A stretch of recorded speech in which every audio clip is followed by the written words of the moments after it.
అడిగితే మాత్రం ఖచ్చితంగా చేస్తా. ఈ సినిమాతో కలెక్షన్ల వర్షమే కాకుండా one of the busiest artist ఏదైనా అయ్యారంటే ఫస్ట్గా బుల్రాజ్ అనే చెప్పాలి. అవును. అనిల్ గారు హాయ్ సార్. వస్తుందమ్మా, అన్ని చెప్తారా?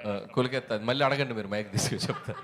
సార్ మీరు సక్సెస్ఫుల్ కామెడీ రైటర్, ఇప్పటి వరకు చేసిన comedy you are the most successful comedy writers in Telugu. So and Bhagavanth కేసరిలో you have touch the emotional part of your writing also. So మీ నుంచి కామెడీ థ్రిల్లర్ లాంటిది యూనో అలాంటిది ఏమైనా dark comedy or comedy thriller expect చేయొచ్చు? So అంటే మీరు అడిగిన దానికి ఈ సినిమా మేము ఒక 30-40% అచీవ్ చేసామని చెప్పాలి. సో డార్క్ హ్యూమరు కొద్దిగా థ్రిల్లింగ్ బేసిస్లో వెళ్ళాము. కంప్లీట్గా చేయమని అడిగితే మాత్రం డెఫినెట్గా ఐల్ డూ. సో ఇది ఒక కాన్ఫిడెన్స్ వచ్చింది ఈ సినిమా సక్సెస్. సో 200% నెక్స్ట్ చేయబోయే జోనర్స్ లేకపోతే ఈ సినిమా సీక్వెల్ కానీ ఏదైనా అనుకున్నప్పుడు సో దాని ఇంపాక్ట్ ఇంకొద్దిగా పెంచి చేసేలా మాత్రం చేస్తాను. వెంకటేష్ గారు సార్, ఇక్కడ sir this is Chandu, anchor from filmy looks. So first of all congratulation sir. Sir అంటే హీరోస్కి స్టార్డమ్ వచ్చిన తర్వాత కొంతమందికి కొన్ని పరిమితులు ఉంటాయి సార్. బట్ నేను చిన్నప్పటి నుంచి చూస్తున్నాను మీ సినిమాలు, అవి ఎక్కడ మీకు లేనట్టు అనిపిస్తాయి. ఎందుకంటే నువ్వు నాకు నచ్చేలా ఒక డైలాగ్ ఉంటుంది, జబ్బలు కనిపించేలా అదే బనీన్ కనిపించేలా అవి తొల్ల కనిపించేలా.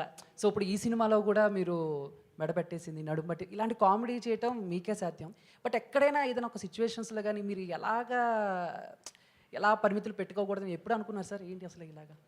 No, actually, ఇలాంటి సినిమాల్లో actually we should be so sporting enough to make the characterization very simple and casual so that the audience also will feel for it. So ఆ ఫ్లెక్సిబిలిటీ నేను ముందే అనిల్కి చెప్పాను, just do whatever you want because you'll have to be very lovable. ఈ సినిమాలో లవబుల్గా ఉండాలి, ఏదో పెద్ద హీరో లాగా ఆలోచిస్తే ఇలాంటి రావు.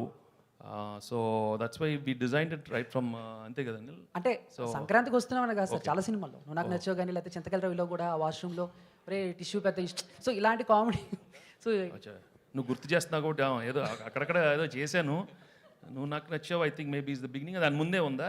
అవును సార్, నువ్వు నాకు నచ్చావు చింతకల రవిలో కూడా ప్రేమించుకుందారా నుంచి కూడా చేశారు ఆయన. ఇప్పుడు ఎంటర్టైన్మెంట్ అంటే ప్రేమించుకుందారాలో కల్పన రాయ్ సీన్ ఉంటుంది కదా. సో వెంకీ గారు ఎప్పుడైనా క్రేజీ థింగ్స్ చేయడంలో అండ్ ఫన్ అన్నప్పుడు ఇంకా ఆయన అన్లిమిటెడ్ అనమాట. I think you should not feel like ఏదో ఆ క్యారెక్టర్ అనుకుని వెళ్ళిపోవాలి. సో దట్స్ వై ఆ సినిమాలన్నీ కూడా అంత అద్భుతంగా ఆడతాయి, ఎందుకంటే he looks like simple, he make it like simple. Anil గారు రీసెంట్గా 10 years కంప్లీట్ చేసుకున్నారు. మీరు ఈ దశాబ్దంలో చేసింది 8 సినిమాలైనా శతాబ్దం గుర్తుండేలా చేశారు. ఇక ముందు ముందు ఇంకా మంచి మంచి సినిమాలు చేయాలని విషయం. Thank you brother, thank you so much. Bheems గారు ఆయన హలో 2022లో ధమాకా చూసాం, ఒక ధమాకా పేల్చారు. తర్వాత మళ్ళీ ఇప్పుడు